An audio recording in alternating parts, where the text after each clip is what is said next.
bezihamba phezulu kummandla wase-Coronationville ngalentsasa ngethuba abahlali bebheka ezitalatweni bekhalazela ingxaki eqhubekayo yamanzi. Uluntu luthi lunyamezele unikezelo lwamanzi olungazinzanga kangangeveki, nto leyo ichaphazela amakhaya, amashishini kunye namaziko ezempilo. Abahlali bafunga ngelithi bazokubuya ngamva de usonjululo lomba. Zidina zikanonwabo izakhamizi zase-Coronationville njengoba ikhalaza ngenkinga yokushoda kwamanzi eWest Rand. Lezi zakhamuzi zithi sekuneminyaka le ndawo inenkinga yokungatholi amanzi, kodwa ukuvalwa kwawo kwakamuva bathi sekushiya amasonto amane bengenalo ngisho iconsi lamanzi. The reason for this gathering this morning was a peaceful protest for water, as we've been without water for more than 5 days now. It's the 6th day that we've been without water, but it's been over a decade where we've been experiencing these water shortages. And so the issue at hand is that we don't have water, but I think today the dire issue is the police. The police that is always, every time and again, harming the community members. We come out, we're peaceful, we just want water. That's all the community is asking for. It's been going on for years, literally years. While other areas next to this Coronationville has got water. When they switch off here, they leave the water on there.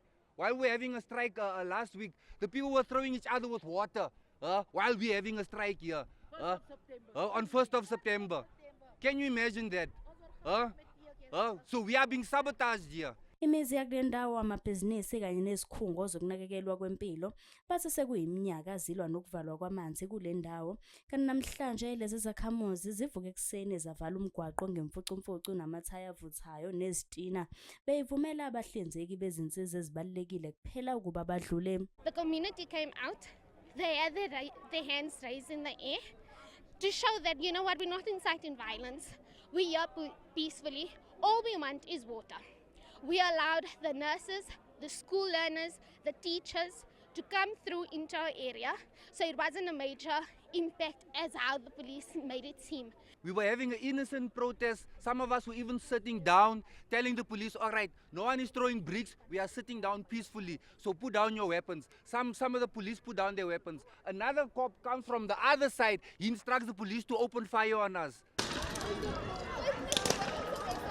Striking for our basic human rights, striking for water. While there's a hospital here, there's schools here, there's churches here, there's an old age home here, there's residents here. People can't even enter the hospital with their babies. One baby was affected by the tear gas now. The mother was crying. Malungu omphakathi asasekhathele ukuphucwa ilungelo lawo eliyisisekelo kuzokhumbuleka ngesonto ledlule lezi zakhamizi bezisemgaqweni zikhala ngenkinga efanayo.